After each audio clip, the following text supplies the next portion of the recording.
அந்த பேரணியில் கலந்து கொள்ளக்கூடாது என்று முனைவர் திருமாவளவன் அவர்கள், விடுதலை சிறுத்தைகள் கட்சியின் தலைவர், சொல்கிறார் என்றால், இயக்குனர் ரஞ்சித்தை பார்த்து அல்லது அந்த அந்த ஒரு பேரணியை பார்த்து அச்சப்படுகிறதா விடுதலை சிறுத்தைகள் கட்சி? இயக்கவாதிகள், கட்சியில் இருக்கின்ற பொறுப்பாளர்கள் தனியாக நீங்கள் தனித்துவத்தோடு இயங்குங்கள் அப்படின்னு தான் சொன்னாரே தவிர நீங்க போய் அதுல கலந்துக்காதீங்கன்னு சொல்ல. அதாவது ஒருவேளை இந்த பேரணி அரசுக்கு, திமுக அரசுக்கு எதிராக இருக்கிறது, அதனால இதுல நம்ம கூட்டணி கட்சியில் இருக்கோம், அதனால இதுல கலந்து கொள்ளக்கூடாது அப்படின்ற ஒரு எண்ணத்தில் சொல்லியிருக்கிறாரு. உயர்நீதிமன்றம் முன்பு கிட்டத்தட்ட 2000 வழக்கறிஞர்கள் திரண்டு ஆவின் கேட் முன்னாடி மிகப்பெரிய ஆர்ப்பாட்டம் நடத்தணும். சிறப்பு அழைப்பாளரா அதற்கான அச்சையும் இருக்கு, நீங்க பாருங்க. இயக்குனர் ப. ரஞ்சித்னு பெயர் போட்டிருப்பார்.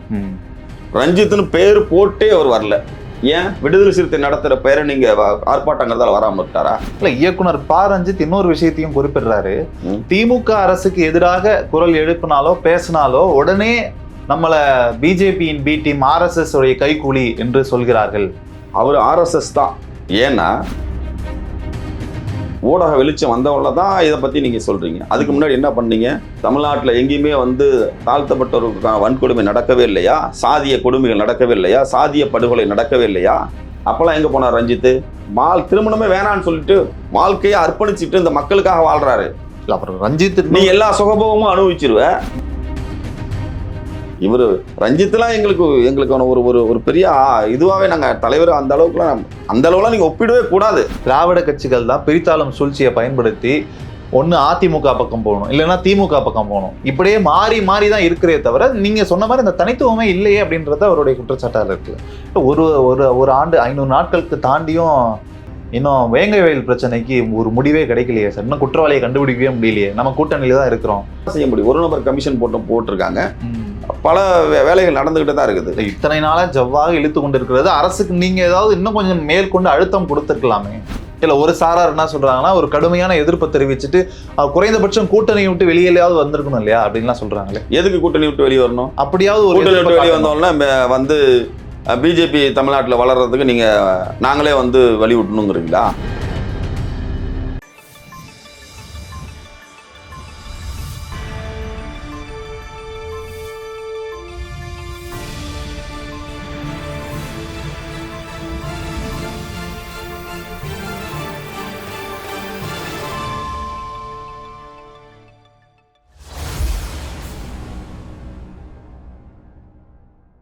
ராவணா பார்வையாளர்கள், தமிழ் உறவுகள் மற்றும் ராவணா நலம் விரும்பிகளுக்கு வணக்கம். நான் பாசு ராகவேந்திரன்.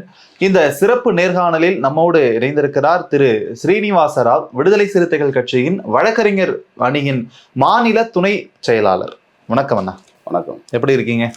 நலமா இருக்கு. சமீபத்தில் நடந்த ஒரு மாபெரும் பேரணி என்றே சொல்லலாம். நீலம் பண்பாட்டு மையம் சார்பில் இயக்குனர் ரஞ்சித் அவர்கள் ஆம்ஸ்ட்ராங் படுகொலையை எதிர்த்து ஒரு பேரணி நடத்துறார். அந்த பேரணியில் கலந்து கொள்ளக்கூடாது என்று முனைவர் திருமாவளவன் அவர்கள், விடுதலை சிறுத்தைகள் கட்சியின் தலைவர், சொல்கிறார் என்றால், இயக்குனர் ரஞ்சித்தை பார்த்து அல்லது அந்த அந்த ஒரு பேரணியை பார்த்து அச்சப்படுகிறதா விடுதலை சிறுத்தைகள் கட்சி? இந்த கேள்வியே எனக்கு நீங்க தவறா கேட்குறீங்கன்றதான் என்னுடைய கருத்து. ஏன்னா விடுதலை சிறுத்தை கட்சி அது ஆலமரமாக வளர்ந்து நிற்குது. அந்த இயக்கம் யாரையும் பார்த்து அச்சப்படவோ அல்லது பயந்து போகவோ அதற்கான தேவையே கிடையாது. நட்பு முரண்பாடு, பகை முரண்பாடுன்னு இருக்கு. நட்பு சக்தியா யாரை பார்க்கணும், பகை சக்தியா யாரை பார்க்கணும்னு இருக்கு. இப்போ நட்பு சக்தியா பார்க்க வேண்டியதை இங்கு இருக்கின்ற திராவிட முன்னேற்ற கழக அரசு, இந்த அரசு இருக்கிறதால தான் நாம் இவ்வளவு பெரிய குரலை உயர்த்தி கேட்கிறோம். இதுவே பாரதிய ஜனதா அரசா இருந்தால் நம்மளை குரல் வலையை நிறுத்தியிருக்கும். அவர் பகை முரண்பாடு.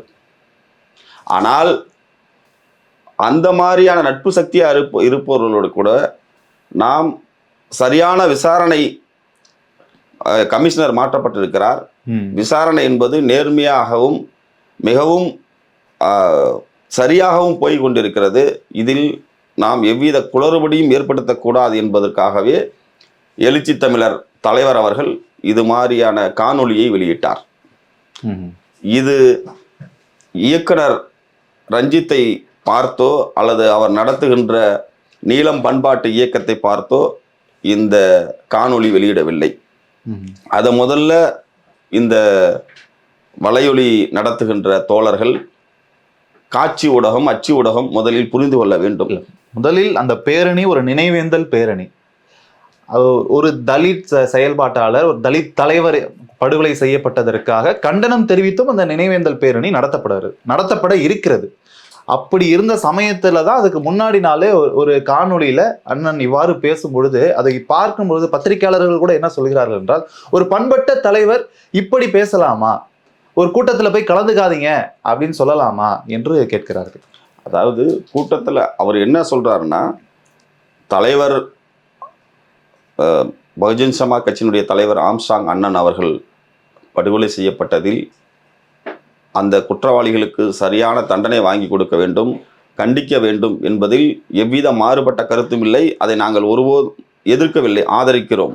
இன்று வரை விடுதலை சிறுத்தை கட்சி கூட எங்கள் தலைவர் ஆலோசனை செய்து கொண்டிருக்கிறார். தனியாக ஒரு பேரணி நடத்துவதோ அல்லது ஆர்ப்பாட்டம் நடத்துவதோ கட்சி சார்பில் பெரிய அளவில் பண்ணணும்னு சொல்லி ஆலோசனை நடத்தி கொண்டிருக்கிறது.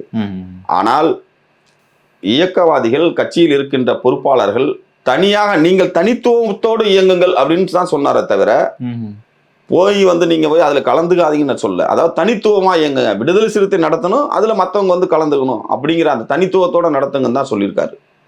இன்னொன்னு பாத்தீங்கன்னா, இவர் அவர் ரஞ்சித் அவர்கள் சொல்வது போல நீங்க இதுல கலந்துக்க கூடாது, செய்யக்கூடாது அப்படின்லாம் எந்தவித அண்ணன் சொல்லவே இல்லை. தலைவர் அது மாதிரி எங்களை வளர்க்கல. ஏன்னா நீங்க எதிரியா இருந்தா கூட எதிர்கட்சியில இருக்கிறவங்கள கூட நீங்க பண்பட்டு பேசுங்கப்பா, நீங்க பண்பட்டு தான் இருக்கணும். நீங்க எதிர் முகாமில் இருக்கிறவங்க கூட நீங்க அவங்க நட்பு சக்தியா பார்த்து அவங்க பேசுகின்ற வைத்து நீங்க மாற்று கருத்து சொல்லணும் அப்படின்னு தான் எங்களை சொல்லி வளர்த்திருக்காரு. ஒருவேளை இந்த பேரணி அரசுக்கு, திமுக அரசுக்கு எதிராக இருக்கிறது, அதனால இதுல நம்ம கூட்டணி கட்சியில இருக்கோம், அதனால இதுல கலந்து கொள்ள கூடாது அப்படின்ற ஒரு எண்ணத்தில் சொல்லியிருக்கிறாரோ? இல்ல, அதாவது விசாரணை சரியில்லை, விசாரணையில மாறுபட்ட கருத்து இருக்குது, அதுல நீங்க முறையான விசாரணை நடத்தப்படலை அப்படின்னு சொன்னா நீங்க சொல்றதுல நம்ம குரல் கொடுக்கறதுல. இதே கள்ளக்குறிச்சி சாராய நிகழ்வு நடந்தது. அதுல விடுதலை சிறுத்தை கட்சி தனித்துவமாவே வள்ளுவர் கோட்டத்துல ஆர்ப்பாட்டம் நடத்தணும். கூட்டணியில் இருந்து கூட நாங்க ஆர்ப்பாட்டம் நடத்திட்டு தான் இருக்கோம். இந்த 3 ஆண்டு காலமா எத்தனையோ ஆர்ப்பாட்டங்கள் அரசுக்கு எதிராக நாங்க பண்ணிட்டு தான் இருக்கிறோம். இதுவும் நாங்க செஞ்சுக்கிட்டு தான் இருக்கிறோம். தலைவர் அன்னைக்கு முழுக்க கூடவே இருந்து அடக்கம் செய்கிற வரைக்கும் கூடவே இருந்தார். அடுத்தடுத்து நிகழ்வுல கலந்துக்கிட்டாரு. எல்லாம் பண்ணிட்டு தான் இருக்கிறோம். எங்கள் இயக்க தோழர்கள், அந்த பகுதியில் இருக்கிற மாவட்ட செயலாளர்கள் தொடர்ச்சியாக போயிட்டு தான் இருக்காங்க. எல்லா நிகழ்வும் கலந்துக்கிட்டு தான் இருக்கோம். ஆனால் நிகழ்வுல கலந்து கூடாது, தனித்துவமாக இயங்கணும்னு தான் சொல்லியிருக்காரு. நீங்கள் இயக்குங்க, நீங்கள் தனித்துவமாக நீங்கள் விடுதலை சிறுத்தை கட்சி நடத்தணும். அதில் பிற அமைப்புகளை, பிற நட்பு சக்திகளை அவங்கள கூப்பிட்டு வச்சுக்கிட்டு இந்த படுகொலையை கண்டிச்சு நீங்கள் நடத்துங்கன்னு தான் சொல்லியிருக்காரு. அதை தவறா புரிஞ்சு அதை போயிட்டு இருக்கு. கரெக்ட். விசிகா தனியாக தனித்துவமாக நடத்தலாம், நல்லது. இப்ப நீலம் பண்பாட்டு மையத்தில் ரஞ்சித் அவர்கள் ஒரு நடத்துறார், அதற்கு அழைப்பும் கொடுக்கிறார். ஒரு மூத்த தலைவராக இருக்கிறீர்கள், தலித் செயற்பாட்டாளராக இருக்கீங்க, நீங்களும் கலந்துக்குங்கன்னு அழைப்பும் எடுக்கிறார். ஆனா நம்ம அந்த அழைப்பும் புறக்கணித்து விட்டு போகக்கூடாதுன்னு சொல்றதுலதான் ஒரு முறை இருக்கு. ஓகே, நீங்க அதை சொல்றீங்க.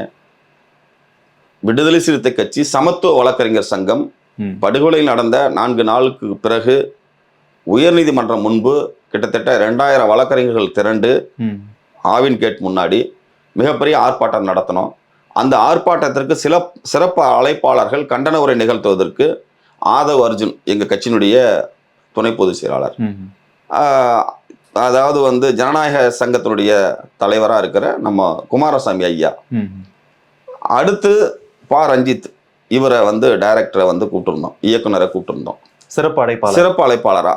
அதற்கான அச்சையும் இருக்கு, நீங்க பாருங்க. அழைப்புதல் பெயர் போட்டே வரல, இங்க பாருங்க, ரஞ்சித்னு பேர் போட்டிருக்கா, இயக்குனர் பா ரஞ்சித்னு பேர் போட்டிருப்பாங்க. ரஞ்சித்னு பேர் போட்டே அவர் வரல. ஏன்? விடுதலை சிறுத்தை நடத்துற பேரை நீங்க ஆர்ப்பாட்டங்கிறதால வராம விட்டாரா? என்ன காரணம்? அழைப்பு விடுத்தும் வரலையா? பேர் போட்டிருக்கு. எங்க தலைவர் பேர்லாம் அங்க போடல. பேரணியில எங்க தலைவர் பேரோ தொல் திருமாவளவன் பேரணியில் கலந்துகிறார் அப்படின்லாம் போடவே கிடையாது நீலம் பண்பாட்டு இயக்கத்துல. ஆனா நாங்க விடுதலை சிறுத்தை கட்சி சமத்துவ வழக்கறிஞர் சங்கம் பேர் போட்டிருக்கோம், ரஞ்சித். இது யாருங்க? இயக்குனர் ப. ரஞ்சித். இயக்குனர் ப. ரஞ்சித். ஒருங்கிணைப்பாளர் யாரு தலைமையில நடக்குது? எங்க மாநில செயலாளர் பார்வேந்தன் தலைமையில நடக்குது. அப்ப எங்க கட்சி தான் நடத்துறதா அர்த்தம். நாங்க எங்க தலைமையில பிற வழக்கறிஞர் சங்கங்கள் எல்லாத்தையும், ஜனநாயக வழக்கறிஞர் சங்கம், எம்ஹெச் வந்து எல்லா எங்கெங்க அந்த சிபிஎம் வழக்கறிஞர் ஐலு, நீலம் பண்பாட்டு இயக்கத்தினர் சார்ந்த வழக்கறிஞர் சங்கத்தை கூட அழைப்பு விடுத்திருந்தோம். எல்லாம் தான் வந்து கலந்துக்கிட்டாங்க. ஆனா ஏன் இவர் பெயர் போட்டு வந்து கலந்துக்கல? இதை நாங்க எப்படி பாக்குறது? இதை நாங்க எப்படி பாக்குறது? ரஞ்சித் மேல வந்து நாங்க வன்மம் கொண்டு நாங்க வந்து அவதூறுகளை பரப்பி விடலாமா? இல்ல எங்க இயக்க தோழர்கள்லாம் வந்து ஐடி விங்கிட்ட சொல்லி நாங்க அவரை பத்தி மாத்தி சொல்ல முடியுமா? இல்ல அவதூறுகளை வேற மாதிரி பரப்பி விட முடியுமா? நட்பு சக்தி ரஞ்சித் எங்க தலைவர்கள் உடுப்பா, அவருக்கு பல வேலைகள் இருக்கும். ஏதோ தங்கலான் படம் ஏதோ பண்றாரு, ஏதோ பண்ணிட்டு இருக்காரு, உடுப்பா வளர்ந்து வர சக்தி அப்படின்னு தான் சொன்னார் எங்கள்கிட்ட. ஓகே, அவர் கலந்துக்கலண்ணே அப்படின்னு சொன்னதுக்கு உடுப்பா அவரு பல வேலைகள் இருக்கும் உடுப்பா அப்படின்னு தான் அப்படிதான் தட்டி கொடுத்து தான் சொன்னாரு. உடனே வந்து கலந்துக்கலன்னா வந்து இவரு இதை பார்த்து நாங்க அச்சப்படுறோம், இவர் என்ன பேரணி லட்சக்கணக்கான பேர்களை வந்து அது எங்களுக்கு முக்கியம் இல்லைங்க. சமூக மாற்றத்துக்காக தான் விடுதலை சிறுத்தை சமூக நீதி கொள்கையை தாங்கி பிடிச்சி நிற்கிது. இது வரைக்கும் 30 ஆண்டுகளுக்கு மேலாக எத்தனை உயிர்களை, எத்தனை பேர் குண்டர் சட்டத்தில் போயிருக்காங்க, எத்தனை பேர் வந்து சிறை சென்றிருக்காங்க, எவ்வளோ கடந்து வந்திருக்குது. இதை வந்து ஒரு நிமிஷத்துல அப்படியே தட்டிட்டு போயிட முடியுமா? இல்ல, இயக்குனர் ப. ரஞ்சித் இன்னொரு விஷயத்தையும் குறிப்பிடுறாரு. திமுக அரசுக்கு எதிராக குரல் எழுப்பினாலோ பேசினாலோ உடனே நம்மள பிஜேபியின் பி டீம், RSS உடைய கைக்கூலி என்று சொல்கிறார்கள். அது எந்த வகையில நியாயமாக இருக்கும் அப்படின்னு கேட்கிறார். அவர் RSS தான். ஏன்னா எப்படி சொல்றீங்க? ஏன் சொல்றேன்னா, தமிழ்நாட்டுல மிகப்பெரிய 3 சமூகங்கள் இருக்கு. தலித் சமூகத்துல பல்லர், அருந்ததியர், பறையர். இப்போ அருந்ததியர் மத்தியில மாண்புமிகு எல். முருகன் அமைச்சராகியிருக்காங்க, இணை அமைச்சராகியிருக்காங்க. அவங்க அந்த பகுதி மக்கள் மத்தியில அந்த மக்கள் மத்திற்கான ஒரு பிரதிநிதித்துவத்தை RSS ஊடுருவி பிஜேபி உள்ளூருக்கு வந்துருச்சு. அதே போல தென் மாவட்டங்கள்ல எடுத்துக்கிட்டா டாக்டர் கிருஷ்ணசாமி தலைவர், புதிய தமிழகத்தினுடைய தலைவர், அவர் வந்து பாரதிய ஜனதாவுக்கு ஆதரவா இருக்கிறாரு. அதுக்கான வேலை திட்டத்தோட செயல்பட்டு இருக்காங்க. அந்த மக்கள் மத்தியில RSS பிஜேபி ஊடுருவிச்சு. விளைபோவாத ஊடுருவாத ஒரே சமூகம் பறையர் சமூகம் தான். இந்த சமூகத்துக்குள்ள ரெண்டாக்கணும். இந்த இப்போ வந்து இப்படிதான் பார்த்தா எழுச்சி தமிழரை விலை கொடுத்து வாங்க முடியல. எவ்வளவோ RSS நிர்பந்தம் செஞ்சா கூட, எவ்வளவோ விஷயங்கள் செய்து அவங்களுக்கு மந்திரி பதவி கொடுக்குறேன், உங்களை வந்து ராம்தாஸ் அத்வாலை போல வந்து பெரிய அளவில் உங்களை உருவாக்குறோம், தொடர்ச்சியாக நீங்கள் மந்திரியாவே இருக்கலாம் அப்படின்லாம் சொல்லிலாம் எவ்வளோ ஆசை வார்த்தைகள் கூறினார்கள். அதையெல்லாம் புறந்தள்ளி விட்டு அம்பேத்கர் கொள்கையில் இந்து சனாதனத்தை எதிர்க்க வேண்டும் என்ற ஒற்றை கொள்கையோடு விடுதலை சிறுத்தை களமாடி கொண்டிருக்கிறது. அந்த நோக்கத்தோட தான் RSS என்ன பண்றாங்க, இவரை வந்து ட்ரம்ப் கார்டை வச்சு இந்த பிரிவில், பறையர் பிரிவில் ஒரு பிரிவை நாம எடுக்கணும் அப்படிங்கிறது இவரை வச்சு நடத்துறாங்களோ அப்படிங்கிற எங்களுக்கு ஒரு அச்சம் ஏற்படுகிறது. அது ஏன் இப்ப ஏற்படுகிறது? இவ்வளவு நாளாக ரஞ்சித் அவர் பேசுறது விதம், அவருடைய செயல்பாடுகள் எங்களை தீர்மானிக்குதுல. இது மாதிரி எல்லாம் பண்றாங்களோ? அவர் கூட சொல்றாரு RSS B team, RSS B டீம்னு என்ன சொல்றாங்க. நான் பாபா சாஹிப் அம்பேத்கர் அவருடைய கொள்கைகளை பின்பற்றி அவரை பின்பற்றி நடக்கக்கூடியவன் நானு. அவர் RSS கடுமையாக எதிர்த்தார். அப்படி இருக்கும்போது நான் மட்டும் எப்படிங்க RSS கூட கை கோர்த்துட்டு இருப்பேன்? எல்லாம் தான் அப்படி சொல்றாங்க. இப்ப யாருதான் வந்து RSSக்கு நான் தான் தன்னை இதுன்னு வந்து வெளியே வந்துருவாங்களா? அது மறைமுகமா அவங்களுக்குள்ள கொடுக்கப்படுகிற அஜெண்டா. அந்த அஜெண்டாவை, அந்த வேலை திட்டத்தை நிறைவேற்றாரு இயக்குனர் ப. ரஞ்சித். கடுமையா எதிர்க்கிறன்றாரு. ஆனா நீங்க வந்து அவரை மறுபடியும் பாஜகவின் பி டீம்னே சொல்லிட்டு இருக்கீங்க. அவருடைய செயல்பாடுங்க, ஏங்க நட்பு சக்தியா இருக்கிற நீங்க இந்த இந்த திராவிட முன்னேற்ற கழக ஆட்சியில தாங்க நான் இவ்வளவு குரல் உயர்த்தி பேசுறோம். இவ்வளவு நெருக்கடிகள், இவ்வளவு விஷயங்களை வந்து நம்ம வந்து களமாடுறோம். ஏன்னா நட்பு சக்தியா இருக்கிறதால. இல்ல, அவர் குற்றச்சாட்டு என்னன்னு வைக்கிறாருன்னா, இந்த ஆட்சியிலுமே கூட எவ்வளவோ தலித்துகளுக்கு பிரச்சனைகள் நடந்திருக்கிறது. எத்தனை பிரச்சனைகளுக்கு தீர்வு கண்டிருக்கீங்க? வேங்கவேல் பிரச்சனையா இருக்கட்டும், மேல்பாதி பிரச்சனையா இருக்கட்டும். சரி, நான் கேட்கிறேன், இதுக்கு முன்னாடி எங்க போனாரு?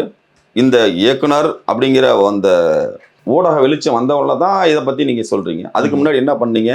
அதுக்கு முன்னாடி வந்து தமிழ்நாட்டில் எங்கேயுமே வந்து தாழ்த்தப்பட்டவர்களுக்கான வன்கொடுமை நடக்கவே இல்லையா? சாதிய கொடுமைகள் நடக்கவே இல்லையா? சாதிய படுகொலை நடக்கவே இல்லையா?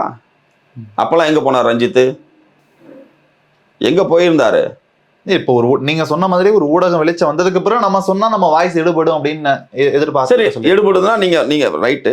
எத்தனை போராட்டங்கள், சிறை சென்று போராட்டங்கள், சிறை நிரப்பு போராட்டம் நடத்திருக்கீங்க ரஞ்சித் தலைமையில? எத்தனை கொள்கைவாதிகளை உங்க நீலம் பண்பாட்டு இயக்கத்துல வந்து சேர்த்து அதற்கான வேலை திட்டத்தோட செயல்பட்டு இருக்கீங்க சொல்லுங்க. எதுவுமே இல்லை, சும்மா அப்படியே வாரி இறைச்சிட்டு போயிடுறது ஒருத்தருடைய. எங்க தலைவருங்க பண்பட்டு வந்தவருங்க, சாதாரண விஷயம் இல்லை. எழுச்சி தமிழருங்கிறது அங்கனூருங்கிறது ஒரு சாதாரண கிராமம். சாதாரண கிராமத்திலிருந்து படிப்புக்காகவே தன்னுடைய வேலை எம்சிஐ ராஜா ஹாஸ்டல்ல எவ்வளோ வேலைகளை செஞ்சிருக்கார் தெரியுங்களா? சுவர விளம்பரம் எழுதிட்டே வருவாங்க. தலைவர் வந்து இரவு முழுக்க சுவர விளம்பரம் எழுதுவார். அவராகவே வெள்ளை அடித்து இருக்கிற ஹாஸ்டலில் இருக்கிற மற்ற மாணவர்கள்லாம் அழைச்சிட்டு போய் விடுதலை சிறுத்தை கட்சி அவராகவே எழுதுவார். எழுதிட்டு வந்து 3 மணிக்கு 4 மணிக்கு வந்து படுப்பார். காலையில் வெள்ளை அடிச்சிருக்கோம் அந்த எழுத்துல. ஏன்னா என்ன வந்து ஊர் நாட்டான், இங்க உள்ளவங்க சொல்றது ஊர் நாட்டான். இவர் என்ன அங்கிருந்து வந்து இங்க வந்து கிளப்புறாரு, இவர் என்ன வந்து புரட்சி ஏற்படுத்துறாரு, எடுத்து அலைங்கடா அப்படின்னு சொல்லி அழைச்சிருக்காங்க. இதே கோயம்பேட்டில் சோர விளம்பரம் எழுதி இன்னமும் வழக்கு நடந்துட்டு இருக்குது. சரி, நீதிமன்றத்துல. இல்ல நல்லா ரொம்ப கஷ்டப்பட்டு அவர் தலைவர் ஆனாரு, கருத்து இல்லை. அப்படி 30 ஆண்டு காலம் தன்னுடைய வாழ்க்கையே திருமணமே வேணான்னு சொல்லிட்டு வாழ்க்கையை அர்ப்பணிச்சுட்டு இந்த மக்களுக்காக வாழ்றாரு. அவர் ரஞ்சித் நீ எல்லா சுகபோகமும் அனுபவிச்சிருவ, நீ எல்லா விஷயத்தையும் செஞ்சுக்குவ, எல்லா இருக்கிற கட்டமைப்பினுடைய விஷயங்களையும் எல்லாம் இது வாங்கிக்குவ. நீ வந்து நான் புரட்சி பேசுறேன்னா எப்படி ஏத்துக்க முடியும்? அவரை விட்டுருங்க. அவர் நீங்க சொன்ன மாதிரி சொகுசாகவே இருந்தாலும் அவரை சார்ந்திருக்கக்கூடிய அந்த தலித் மக்களுக்காக ஒரு பிரச்சனை நடக்குதுன்னா, தலித் எம்பிகள் எம்எல்ஏக்கள், அதாவது ரிசர்வேஷன் கோட்டாவில் தலித் அதாவது எம்எல்ஏ ஆன எம்பி ஆன இந்த நபர்கள் எல்லாமே எங்கே போனார்கள்? அவங்களாம் ராஜினாமா செஞ்சுட்டு போக சொல்லுங்க. ஒரு பிரச்சனைக்கு கூட அவங்க முன் வந்து நிக்கல. குறிப்பாக இந்த ஆம்ஸ்ட்ராங் அவர் படுகொலையில வந்து முன்னாடி நின்றுக்கணும், இந்த பேரணியில கலந்துருக்கணும், யாருமே வரல. அவங்களாம் எம்பி எம்எல்ஏவா இருக்கிறதுக்கு தகுதியே இல்லை அப்படின்ற முதல்ல டிஸ்குவாலிஃபை பண்ணல. முதல்ல இது அதாவது என்னன்னா, அவரு ஒரு பண்பாட்டு மையம் நடத்திட்டு இருக்காரு. அந்த பண்பாட்டு மையத்தோட உடன்படுறவங்களை மட்டும்தான் போவாங்க, உடன்படாதவங்க யாரும் போக மாட்டாங்க. கருத்து முரண்பாடுகள் இருக்கிறவங்க யாரும் போக மாட்டாங்க. முதல்ல அவர் தெளிவுபடுத்துறாரு. கொள்கை வேறு, நம்மளுடைய இயக்கங்கள் வேறு, கொள்கை வேற இருக்கலாம். ஆனா நம்ம பாடுபடுறது, நம்ம குரல் கொடுக்கறது சரிங்க. இப்ப நாங்க சமத்துவ வழக்கறிஞர் சங்கம் நடத்தணும்ல ஹைகோர்ட் முன்னாடி. ஹைகோர்ட்டுங்கிறது எவ்வளவு பெரிய ஆளுமை மிக்க இடம். அந்த இடத்த நடத்தும் பொழுது நீங்க வந்து கலந்துக்க வேண்டியதானே? ஏன் கலந்துக்கல நாங்க கேட்டா? ஏன் கலந்துக்கல? காரணம் என்ன? இப்ப விடுதலை சிறுத்தை நடத்துதுங்கிறதால நீ வந்து கலந்துக்காம இருந்தீங்களா? ஒருவேளை இது வரலன்றதுனாலதான் இந்த கூட்டத்துக்கு போக வேணாம்னு சொல்லியிருக்காரு. அப்படி ஒன்றும் அப்படிலாம் அவர் தலைவர் அப்படி சொல்லியிருக்க மாட்டாரு. தனித்துவத்தோட நடத்துங்க. விடுதலை சிறுத்தை வந்து தனித்துவத்தோட மற்றவங்களை இணைத்துக்கிட்டு நீங்க தனித்துவமா நடத்துங்க. விடுதலை சிறுத்தை நடத்துகின்ற ஆர்ப்பாட்டமா இருக்கட்டும், விடுதலை சிறுத்தை நடத்துகிற பேரணியா இருக்கட்டும், நீங்க நடத்துங்க அப்படிங்கிறதா எங்களுக்கு சொல்லியிருக்காரே தவிர நீங்க வந்து இதுக்கு நடத்தவே வேணாம், எதுவும் பண்ணாதீங்கலாம் சொல்ல கிடையாது. அப்படி எதுவும் சொல்லவே இல்லை. அப்படி இருந்து எங்க தோழர்கள் நாடு முழுக்க எல்லா இடத்துலையும் ஆர்ப்பாட்டங்கள் நடத்திட்டு தான் இருக்காங்க. பல இடங்கள்ல நடத்திட்டு தான் இருக்கு. விடுதலை சிறுத்தை தலைமையிலும் ஆர்ப்பாட்டம் பல இயக்கங்களை ஒருங்கிணைச்சு தான் எல்லா இடத்தையும் நடத்திட்டு இருக்காங்க. இதுல என்ன மாறுபட்ட கருத்து? எங்களுக்கு ஒன்றும் கருத்து முரண்பாடு. இவர் ரஞ்சித்லாம் எங்களுக்கான ஒரு பெரிய இதுவாகவே நாங்கள் தலைவர் அந்த அளவுக்குலாம் நீங்க ஒப்பிடவே கூடாது. முதல்ல அப்படி ஒப்பிடுறதே தவறானது. ஏங்க அவர் மோடிக்கு பதில் சொல்லிட்டு இருக்காருங்க. நாட்டினுடைய பாரத பிரதமர் மோடிக்கு பதில் சொல்லிட்டு இருக்காரு. கவன ஈர்ப்பு தீர்மானத்துல மோடி அவர்களுக்கு 3 குற்றவியல் சட்டங்கள் சம்பந்தமா கவன ஈர்ப்பு தீர்மானம் கொடுத்திருக்காரு. அங்க இருக்கின்ற எதிர்கட்சி தலைவர் மல்லிகார்ஜுன கார்கேவோட பேசிட்டு இருக்காரு, ராகுல் கிட்ட அரசியல் பேசிட்டு இருக்காரு. நீ எவ்வளவு ஒரு ஆளுமையை கொண்டு வந்து ஒரு சின்ன ஒரு கூட்டுக்குள்ள அடைக்கலாம் இல்ல. அதை அவர் புரிந்து கொள்கிறார். ரஞ்சித் சொல்லும் போது அண்ணன் திருமாவளவன் அவர் மீது மிகப்பெரிய மரியாதை இருக்கிறது, எங்களுடைய குரலாக தான் அவர் ஒழிச்சிட்டு இருக்காரு, அவருக்கு எப்பயுமே நாங்க துணை நிற்போம், அவருக்காக நாங்க பக்கபலமாக எப்பயுமே இருக்கோம், அதுல எந்த மாற்று கருத்து கிடையாது. நீங்க யாருங்க பக்கபலமா நிக்கிறது? இதுவே முதல்ல தவறானதுங்க. எங்க ஆலமரமா வளர்ந்து நிக்கிறது, 4 எம்எல்ஏ 2 எம்பி இருக்குது. 2 எம்பி இருக்கிற கட்சியை வந்து நீங்க வந்து நானும் முட்டு கொடுக்குறேன். நீங்க இருந்தாலும் இல்லைனாலும் இயக்கத்தை யாரும் ஒண்ணும் சிறு கூட்டமாக இருந்தாலும் அது ஒரு வலிமை தானே. என்ன அவர் சொல்றத நாங்க வந்து புறந்தள்ளுன்னு அர்த்தம் இல்ல. அதுக்காக வந்து இவர் என்னமோ பெரிய வந்து லட்சக்கணக்கான பேரை வச்சுக்கிட்டு இருக்கிற மாதிரி எங்களுக்கு ஆதரவு கொடுக்குற மாதிரி இல்லை. அப்படி ஒரு ஒரு ஒரு இமேஜினேஷனை கிரியேட் பண்ண. ஏன்னா டைரக்ஷன் கிரிப்ஸ் எழுதாதுல்ல, நடிகர்களுக்கு வந்து அது எழுதி கொடுக்குறாருல்ல, அது மாதிரி நினைச்சிட்டு இருக்காரு இவர். வந்து எழுதி கொடுத்து வசனம் பேசுற வசனகர்த்தாவா சொல்றாரு. நீங்க எங்களோட குரல்னு உங்க மீது நான் உங்களை எதுவும் குறை சொல்லல. ஆனா இந்த மாதிரியான சம்பவங்களுக்கு நீங்க வந்து உயர்த்தணும்னா குரலை உயர்த்தி பேசி இருந்திருக்கணும், இன்னும் நீங்க முன் வந்திருக்கணும் அப்படிங்கிறது. என்ன பண்ணலன்ற அதான் விசாரணை சரியா போயிட்டு இருக்குது. விசாரணை சரியா போயிட்டு இருக்கும்போது விசாரணையில உங்களுக்கு வந்து ஏதாவது தவறு இருக்குது, தவறு பிரச்சனை இருக்குதுன்னு சொன்னா தலைவர் இன்னமும் ஆர்ப்பாட்டம் நடத்துங்கன்னு தான் நாங்கள் சொல்லிட்டு இருக்காரு. எல்லாம் அங்கங்க பகுதி வாரியம் நடத்திட்டு இருக்காங்க. கட்சியா சார்ந்து அந்த பார்லிமெண்ட் முடிஞ்சோன்னா அறிவிக்க போறாரு. ரொம்ப சிம்பிளான ஒரு கேள்வி சார். திருமாவளவன் அவர்களுடைய எண்ணமும் இதே தான், தனித்துவமாக நீங்க போராட்டம் நடத்துங்க, ஆர்ப்பாட்டம் பண்ணுங்க. ஆமா, இதே செயலை தான் ரஞ்சித் அவர்களும் ஒரு பக்கம் செய்யறாரு. அப்ப 2 பேருடைய எண்ணங்களும் ஒரே எண்ணமா இருக்கும்போது 2 பேரும் கலந்து கொள்வதில் என்ன பிரச்சனை? 2 பேரும் சேர்ந்து செய்வோன்றதுல சரி. நீங்க அதை தலைவர் கலந்துகளுங்கிறத சொல்றீங்க. நாங்க நடத்தினங்க, எங்க மாநில செயலாளர் பார்வேந்தன் தலைமையில நடத்தினோம். பேரை போட்டிருக்கோம், அவருடைய பெயரை அச்சிட்டு எல்லா, அது இல்லாம எல்லா வழக்கறிஞர் மத்தியிலையும் ரஞ்சித் வராரான்னு சொல்லி எல்லாம் பரவு ஊடகங்களும் நிறைய பேர் வந்து இறங்கியிருக்காங்க. இவர் வரலன்னு உடனே என்னப்பா வரல, ஏன் வரல அப்படின்னு கேள்வி கேட்குறாங்க, எங்களை கேள்வி கேட்குறாங்க. அப்போ நாங்கள் இன்னும் எவ்வளோ தூரம் வந்து இதுவாயிருப்போம் சொல்லுங்க. ஏங்க, இந்த தலைவர் ஆம்ஸ்ட்ராங்கனுடைய படுகொலை கண்டித்து நீலம் பண்பாட்டு மையம் மட்டும் நடத்தல போராட்டங்கள், பல்வேறு விடுதலை சிறுத்தையும் நாங்கள் நடத்துறோம். பல்வேறு தலித் அமைப்புகள் நிறைய நடத்திட்டு தான் இருக்காங்க. சிறு சிறு அமைப்புகள், எல்லா அமைப்புகளும் நடத்திட்டு தான் இருக்காங்க. எந்த அமைப்பு நம்ம குறை சொல்லல. எல்லா அமைப்பும் அவங்களோட சக்திக்கு தகுந்தாற் போல தமிழ்நாடு எங்கும் மாவட்ட ஆட்சியர் அலுவலகம் முன்பும் எல்லா இடத்துலையுமே நடத்திட்டு தான் இருக்காங்க. நடத்தல பண்ணல. ஏன்னா எல்லா தலித் தலைவர்களுக்கும் பாதுகாப்பு தேவை. பாதுகாப்பு என்பது உறுதி செய்யப்பட வேண்டும். இந்த மக்களுக்கு பாதுகாப்பு தேவைங்கிறத எல்லாமே போராட்டம் நடத்திட்டு தான் இருக்காங்க. நம்ம யாருக்கும் குறை சொல்ல. அப்படி ஒரு போராட்டம் தான் நீலம் பண்பாட்டு இயக்கம் நடத்துது. அப்படி ஒண்ணுதான் நாங்க பாக்குறோம். அப்படிதான் இல்ல, எதுவுமே சொல்லாம இருந்தா கூட பரவாயில்ல சார். ஒரு மெனக்கிட்டு ஒரு வீடியோவை ரிலீஸ் பண்ணி இதுல கூலிக்கு விலை போயிடாதீங்க, காசு கொடுத்து கூப்பிடுவாங்க போயிடாதீங்க அப்படின்னு சொல்றது எல்லாமே ஒரு திட்டமிட்டு அந்த கூட்டத்துக்கு போகாதீங்கன்னு சொல்ற மாதிரி தானே இருக்கு. அதுல அது சொல்லாமலே இருந்திருக்கலாமே.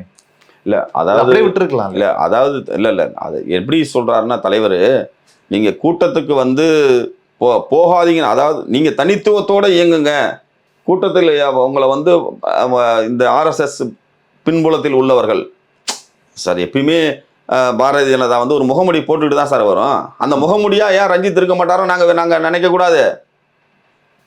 இல்ல சார், அந்த முகமுடியை போட்டுக்கிட்டு வந்து இப்படிதான் பண்ணணும்னு சொல்லிட்டாருன்னா ரஞ்சித் அவர்கள் ஒரு கூட்டம் அறிவிக்கிறாரு, பேரணி நடக்க போகுது.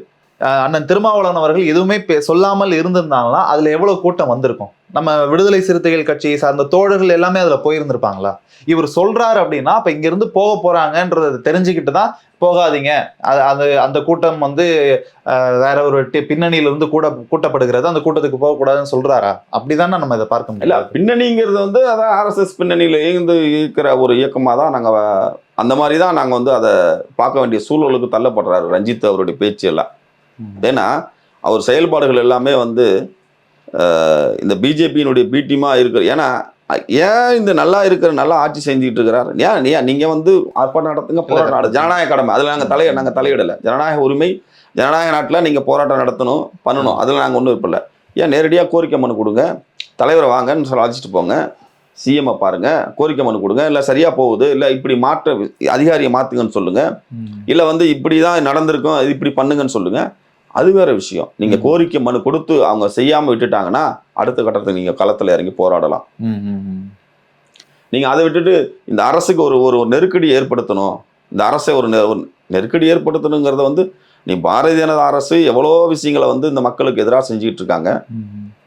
அதை குரல் உயர்த்தி கேட்கறதுக்கு, ஒரு போராட்டம் நடத்துறதுக்கு 2014 ஆட்சிக்கு வந்த பாரதிய ஜனதா அரசாங்கம் இன்னைக்கு வர 3ஆவது முறையா வந்துட்டாங்க. இது வரைக்கும் பிஜேபி அரசை எதிர்த்து ரஞ்சித் அவர்கள் குரல் கொடுத்திருக்காரா, போராட்டம் நடத்திருக்காரா, இது மாதிரி பேரணி நடத்திருக்காரா? எங்க போனாரு? இல்ல, அவர் சித்தாந்தமே எதிர் சித்தாந்தமா தானே இருக்குது. RSS எதிர்த்து தானே அவர் பல மேடைகள்லையும் பேசுறாரு. இந்த மேடையில கூட அதான் சொல்றாரு. ஆர்எஸ்எஸ் கடுமையாக நாங்க எதிர்க்கிறோம். சரி, இப்ப ஆர்எஸ்எஸ் அவர் ஆதரிக்கிறார் இல்ல பிஜேபி? ஆர்எஸ்எஸ்ங்கிற சொல்லாடல் இல்ல சார், சித்தாந்தம். அதாவது கருத்தியல் ரீதியா நீங்க எதிர்க்கணும். சித்தாந்தத்தின் அடிப்படையில் அவர் ஏதாவது செயல்படுறாரா இல்ல அவருடைய செயல்பாடுகள் கருத்தியல் ரீதியா எதிர்க்கணும். அவரு ரஞ்சித் பின்னாடி ஒரு எழுத்தாளர்கள் சொல்லி ஒரு வட்டம் இருக்கு சார். அவங்க 4 அறைக்குள்ள உட்காந்து எழுதிட்டு பேசுறது, களத்துல என்னன்னு தெரியாது அவங்களுக்குலாம். அத பேச்சை கேட்டுக்கிட்டு அவர் ரஞ்சித் அவர் பேசுறாரு. ஆனா களத்துல நின்னு பாருங்க, ஒரு சாதிய போராட்டத்துல நின்னு பாருங்க, சாதி மறுப்பு களத்துல நின்னு பாருங்க, போராட்டம் எவ்வளவு வலிமையானது, யாரெல்லாம் நமக்கு எதிராக இருக்கிறாங்க, நாம நல்லா தானே செஞ்சுக்கிட்டு இருந்தோம், ஏன் இவ்வளவு இவர் நல்லா பேசிட்டு இருக்கோம், ஏன் எதிராக வராங்கன்னு அப்பதான் தெரியும். 30 ஆண்டு காலம் அந்த நம்ம கட்சி, விடுதலை சிறுத்தை கட்சி கடந்து வந்திருக்குது. எத்தனை பேரை எவ்வளவு விஷயங்களை கடந்து வந்திருக்கும். தலைவர் எவ்வளவு விஷயங்களை பார்த்துட்டு வந்திருப்பாரு. எத்தனை சிறை, தலைவர் எத்தனை முறை சிறைக்கு போயிருக்காரு. இல்ல இந்த 30 ஆண்டு கால அனுபவத்துல ரஞ்சித் சொல்லக்கூடிய விஷயம் என்னன்னா, நம்மளை பிரித்து ஆள்கிறார்கள், பிரித்தாளும் சூழ்ச்சியை பயன்படுத்தி நம்மளை எல்லாம் பிரிச்சு வச்சிருக்காங்க. அதே தான் நாங்களும் சொல்றோம். இவர் பிரித்து ஆள்றதான் நாங்க சொல்றோம். இல்ல அது ஆர்எஸ்எஸ் திட்டம் என்ன, இந்த 40% தலித்துகள் இருக்கிறாங்க.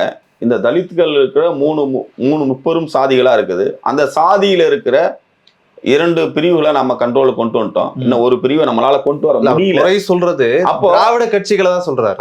அப்போ இதை தான் நாம திராவிட கட்சிகள் தாங்க ஆர்எஸ்எஸ்க்கு எதிரான சித்தாந்தத்தை வச்சிருக்காங்க. பெரியார் என்ன ஆர்எஸ்எஸோட கை கோத்துட்டு இருந்தாரா? திராவிட கட்சிகள் தான். நான் கேட்கறது, பெரியார் என்ன ஆர்எஸ்எஸோட கை கோத்தாரா? பெரியார் என்ன ஆர்எஸ்எஸ்க்கு இல்ல நீங்க ஆர்எஸ்எஸ்ல சேருங்கன்னு சொன்னாரா? அவர் கடைசி இறுதி மூச்சு வரைக்கும் ஆர்எஸ்எஸ்க்கு எதிராக தான் குரல் முழக்கிட்டு போனாரு. திராவிட கட்சிகள்லாம் எந்த சொல்லுங்க நீங்க? திராவிட கட்சிகள் தான் பிரித்தாளும் சூழ்ச்சியை பயன்படுத்தி ஒன்னு அதிமுக பக்கம் போகணும், இல்லைன்னா திமுக பக்கம் போகணும், இப்படியே மாறி மாறி தான் இருக்கிறே தவிர நீங்க சொன்ன மாதிரி இந்த தனித்துவமே இல்லையே அப்படின்றத அவருடைய குற்றச்சாட்டாக இருக்குல்ல.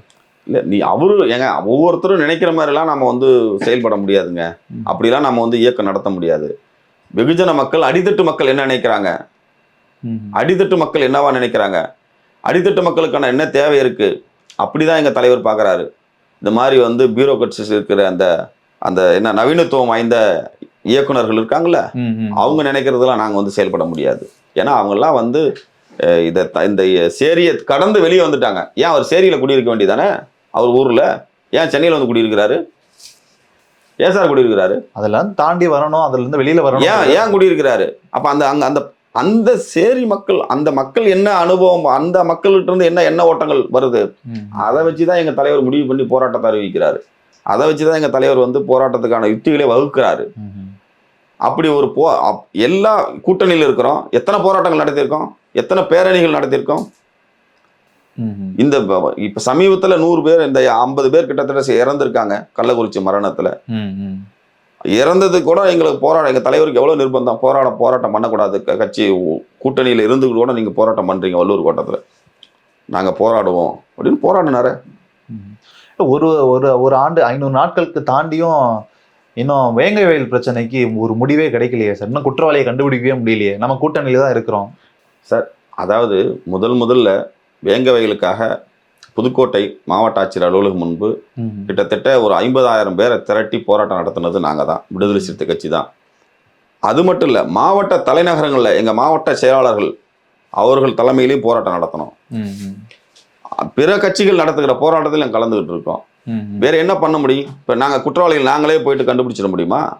அதுக்கு அரசு கேந்திரம் இருக்கிறது. இவ்வளவு நாள் அரசு கேந்திரம் என்ன எப்படியான நடவடிக்கைகள் ஈடுபட்டு எப்படி நவீனத்துவத்தோட பண்ணுமோ அதை தான் செய்ய முடியும். ஒரு நபர் கமிஷன் போட்டிருக்காங்க.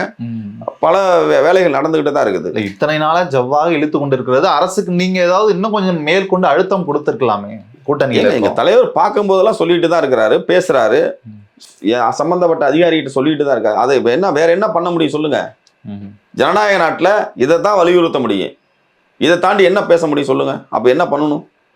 இல்ல ஒரு சாரார் என்ன சொல்றாங்கன்னா, ஒரு கடுமையான எதிர்ப்பை தெரிவிச்சுட்டு குறைந்தபட்சம் கூட்டணி விட்டு வெளியிலாவது வந்திருக்கணும் இல்லையா அப்படின்லாம் சொல்றாங்களே. எதுக்கு கூட்டணி விட்டு வெளியே வரணும்? அப்படியாவது ஒரு கூட்டணி விட்டு வெளியே வந்தோம்னா பிஜேபி தமிழ்நாட்டுல வளர்றதுக்கு நீங்க நாங்களே வழிவிட்டணுங்கிறீங்களா? பிஜேபி உள்ள வந்துரும். அப்போ 40க்கு 40 யாருங்க ஜெயிச்சாப்பா எம்எல்ஏ? இது எம்பியில திமுக தான். திமுக கூட்டணி. அப்ப நாங்க வலுவா இருந்த வச்சு தானே ஜெயிக்க வச்சிருக்கோம். எங்க தலைவர் என்ன சொன்னாரு? 40 தொகுதியிலும் விடுதலை சிறுத்தை வேட்பாளர்கள் தான் நிற்கிறாங்கன்னு நீங்கள் யோசிக்கணும். அந்த மாதிரி எண்ணத்தில் தான் நீங்கள் வந்து வாக்குச்சாவடிக்கு போகணும் அப்படின்னு சொல்லி சொல்லி ஒவ்வொரு கூட்டத்திலையும் சொல்லியிருக்காரு.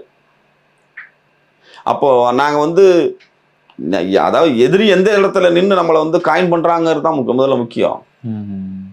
அதை தான் எங்கள் தலைவர் தொலைநோக்கு பார்வையில் பார்க்குறாருங்க.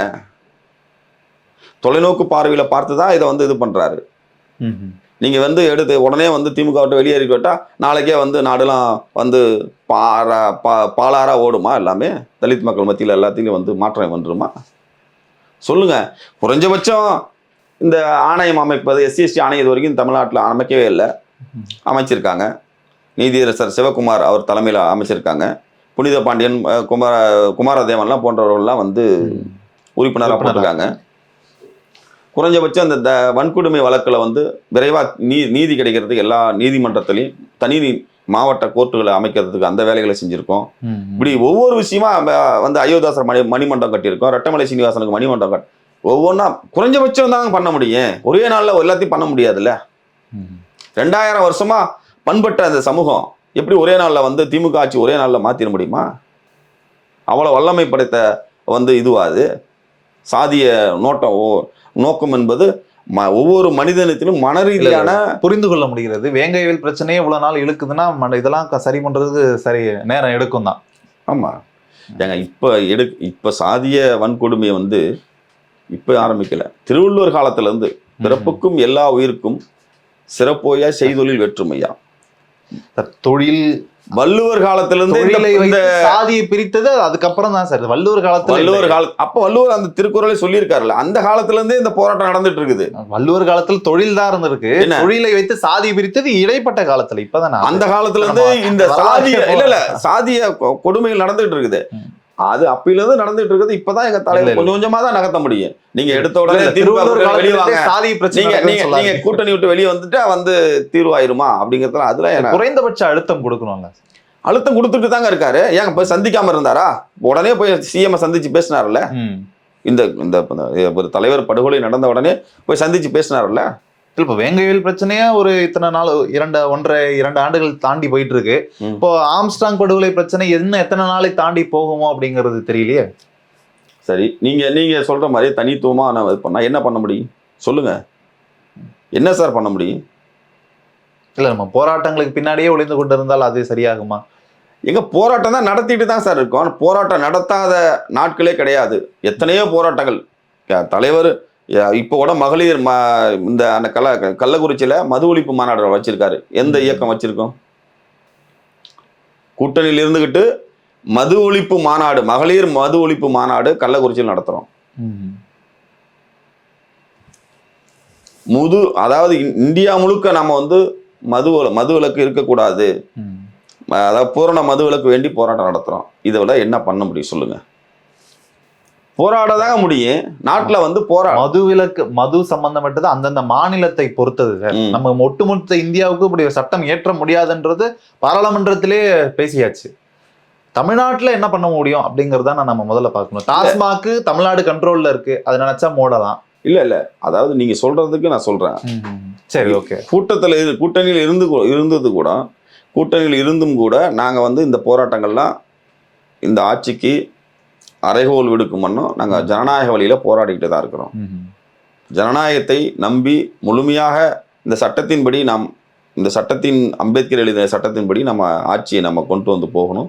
அதற்காக நம்ம போராட்டத்தை நடத்தணும் அப்படின்னு தான் எங்கள் தலைவர் வந்து ஜனநாயகப்படி போராட்டம் நடத்திட்டு இருக்காரு. இதில் என்ன உங்களுக்கு முரண்பாடு இருக்கு? முரண்பாடு எதுவும் இல்லை. நல்ல ஒரு தீர்வு கிடைச்சா நல்லா இருக்கும். ஒரு போராட்டத்துக்கும் ஒரு தீர்வு கிடைக்க வேண்டும் அப்படின்றத, போராட்டத்தோடு அதை அப்படியே முடிந்து போயிடக்கூடாது, பதிவாக ஆவணங்களாக மட்டுமே இருந்துடக்கூடாது, அதுக்கு ஒரு தீர்வு கிடைக்க வேண்டும் அப்படிங்கிறத எல்லாருடைய எண்ணமா இருக்கு. இறுதியாக ஒரு கேள்வி. திரு இயக்குனர் ரஞ்சித் அவர்கள் ஒரு அரசியல் கட்சி தலைவராக உருவெடுக்க போகிறாரா? தலித் இயக்கங்கள், தலித் செயற்பாட்டாளர்கள், அந்த மக்களை எல்லாம் இவர் கவரப் போகிறாரா? அதனால் விடுதலை சிறுத்தைகள் கட்சிக்கு ஏதேனும் ஆபத்து ஏற்பட இருக்கிறதா அப்படிங்கிற கோணத்துலதான் விவாதங்களை கூட வெளியில ஓடிட்டு இருக்கு. நீங்க அதை எப்படி பாக்குறீங்க? அப்படி ஒன்றும் நான் நிகழவே போறது கிடையாது. அப்படி ஒரு அவர் வந்து இயக்கம் ஆரம்பிக்கிறாரா வைக்கட்டும், எங்களுக்கு ஒன்றும் பெரிய இதெல்லாம் கிடையாது. ஏன்னா எங்கள் தலைவரை உள்வாங்கியவர்கள், விடுதலை சிறுத்தை கட்சியை உள்வாங்கியவர்கள் கண்டிப்பாக மாற்று இயக்கத்திற்கு போவதற்கு ஒருபோதும் அவர்கள் அனுமதிக்க மாட்டார்கள். ஒன்று. இன்னொன்று, எங்கள் தலைவர் தேசிய நீரோட்டத்தில் மைய நீரோட்டத்தில் அரசியல் செய்கிறேன் என்று நான் கூட அவர்கிட்ட பலமுறை சொல்லியிருக்கோம். அண்ணே, வாய்ப்பு கிடைக்கும் போதெல்லாம் 2 நாள் ஒரு மாவட்டத்துக்கு வாங்கினேன் அப்படின்னு சொல்லி கேட்டிருக்கேன். ஒரு மாவட்டத்துக்கு 2 நாள் போய் தங்குனாருன்னா, சுற்றுப்பயணம் போனாருன்னா போதும். தமிழ்நாடு முழுக்க இன்னும் 50 ஆண்டுகளுக்கு விடுதலை சிறுத்தை ஒருத்தரும் கிட்ட நெருங்கவே முடியாது. சேரி உள்ளக்கு யாரும் போகவே முடியாது. சிதம்பரம் தொகுதியிலேயே குன்னம் சட்டமன்றத்தில் ஒரு தொகுதி உள்ளுக்கே போகல, இன்னும் வாக்கு கேட்க போகலங்க. தலைவர் வாக்கு கேட்க போகல. ஏன்னா அவ்வளோ நெருக்கடிகள்லாம் சுற்றுப்பயணம் இதில் போகும்போது வேப்பூர் பகுதி, வேப்பூர் தெற்கு ஒன்றியம்னு நினைக்கிறேன், அந்த ஒன்றியத்துக்கு வாக்கு கேட்க தலைவர் வரல. ஏன்னா அவ்வளோ நெருக்கடிகள், அதாவது பணிச்சுமை இருக்கிறதால அந்த மக்களே தலைவர் வரலன்னா நாங்களே ஓட்டு போடுறோம் ஜெயிக்க வைக்கிறாங்க. அப்போ இன்னும் எத்தனையோ பகுதிகள், எத்தனை கிராமங்களுக்கு தலைவருடைய கால் படலியே தலைவர் நம்ம ஊருக்கு வரமாட்டாரா, எத்தனையோ கிராமங்கள்ல எவ்வளோ இளைஞர்கள் வந்து ஆர்ப்பரிச்சிட்டு இருக்காங்க. தலைவரால் போக முடியாத சூழல் இருந்துட்டு இருக்கு. ஒரு மாவட்டத்துக்கு 2 நாள் ஒதுக்குனா போதும். அவர் தலைவர் கிராமமா போனாருன்னா இன்னும் 50 வருடத்திற்கு எந்த தலித் அமைப்பும் சேரி உள்ளுக்கு நுழைய முடியாது. இது வரலாறு. திடமாக இருக்கீங்க. கண்டிப்பாக. ஏன்னா கொள்கை சார்ந்து 5 கொள்கையை சார்ந்து இந்த இயக்கம் ஆரம்பிக்கப்பட்டது. வலியோடு ஆரம்பிக்கப்பட்டது இந்த இயக்கம். சும்மா திரைப்படத்துல நடிச்சு வந்து நாங்க நடிக்கல. எங்களுடைய இயக்கத்தினுடைய தோற்றத்தை தான் பல பேர் திரைப்படமா வச்சு காசு சம்பாதிக்கிறாங்க. நாங்க வந்து திரைப்படத்துல, அதாவது காட்சி பொருளா நாங்களை வந்து பார்க்காதீங்க. நாங்க ரியலா உண்மையா மக்களுக்காக நின்றுட்டு இருக்கோம். உணர்வோடு நிற்கிறோம். திருமணம் செய்து கொள்ளாமல் நின்று கொண்டு இருக்கிறோம். அந்த வழி என்பது மக்களுக்கு தெரியுது. எத்தனை ஆண்டுகள், அதாவது இன்னும் 50 ஆண்டுகளுக்கு யாரும் உள்ளுக்க நுழைய முடியாதுங்க. சரி உள்ளுக்க எங்க தலைவர் 2 நாள் ஒரு மாவட்டத்துக்கு 2 நாள் வந்தாருன்னா போதும். எத்தனை இயக்கங்கள் தொடங்கினாலும், எத்தனை இயக்கம் யாரு வந்தாலும் சரி, ஐ டோன்ட் கேர். எழுதி வச்சுக்கங்க. இந்த ராவணாவில் நான் சொல்றேன், எழுதி வச்சுக்கங்க. 2 நாள் பதிவு செஞ்சுக்கிங்க. 2 நாள் எங்க தலைவர் ஒரு மாவட்டத்துக்கு தங்கினார்னா போதும். எத்தனை சேரிகள்னா என்ன தமிழ்நாட்டில் உள்ள பாதி சேரிகள் எங்க தலைவருடைய கால்படியில். ஆனா எல்லா கிராமங்களிலும் கன்னியாகுமரியிலேருந்து ஊட்டி வரைக்கும் எல்லா கிராமங்கள்லையும் வந்து விடுதலை சிறுத்தைன்னு அவனவன் போட்டு திறந்துக்கிறான். இங்க தலைவருக்கே தெரியாது. எப்பா என்னப்பா இது கலை செயலாளர் போல, ஏன்னா இது மாவட்ட செயலாளர் பொறுப்பு, என்னப்பா ஒரே பிரச்சனையா இருக்கு. அதுக்கு ஒரு இப்பதான் ஐயா ஒருத்தர் ஒன்றியாருன்னு சொல்லி இறந்துட்டார். அவர் தான் எல்லா அந்த கட்சியுடைய உட்கட்சி பிரச்சனையெல்லாம் பார்த்துக்கிட்டு இருந்தார். அப்படி இப்போ வந்துட்டாருன்னா பாருங்க எவ்வளவு பேர் நிக்கிறாங்க. நீங்க ஒரு நிமிஷம் பேசி பாருங்களேன். நீங்க அவர்கிட்ட தனியா பேசலானே வாங்கினான்னு 10 பேர் 100 பேர் நின்றுகிட்டே தான் இருப்பாங்க. ஆனா அவர் தலைவர் சலிக்காம, சரி நம்ம ஏன்னா கிராமத்துல இருந்து வராங்க, நம்ம எதுவும் அவங்கள வந்து தவறா பேசிடக்கூடாதுன்னு சொல்லி எதுவுமே பேச மாட்டார். ஏன்னா அந்த வழி அவருக்கு தெரியும். நாங்க வந்து காட்சி பொருளா திரைப்படத்துக்கு வணிகமா நாங்க பயன்படுத்த வணிகமா எங்களை பார்க்காதீங்க. திரைப்படத்துல நடத்துற வர்ஷகர்த்தாவா எங்களை பார்க்காதீங்க. நாங்க அப்படி அல்ல. விடுதலை சிறுத்தை என்பது அப்படி அல்ல. களத்தில் நிற்கின்ற, இந்த மக்களுக்காக குரல் கொடுக்கின்ற, எப்பொழுதும் சாதி ஒழிப்பு களத்தில், இந்த சனாதன எதிர்ப்பு களத்தில் தொடர்ச்சி களமாடுகின்ற விடுதலை சிறுத்தைகள் திருமாவுடைய தம்பிகள் நாங்க. அது நெஞ்சுரத்தோட சொல்ல முடியும். அதனாலதான் தலைவர் சொல்றாரு, கொண்ட கொள்கையில் உறுதியை காட்டு, கொள்கை சிதறாமல் உன் யுக்தியை மாத்து.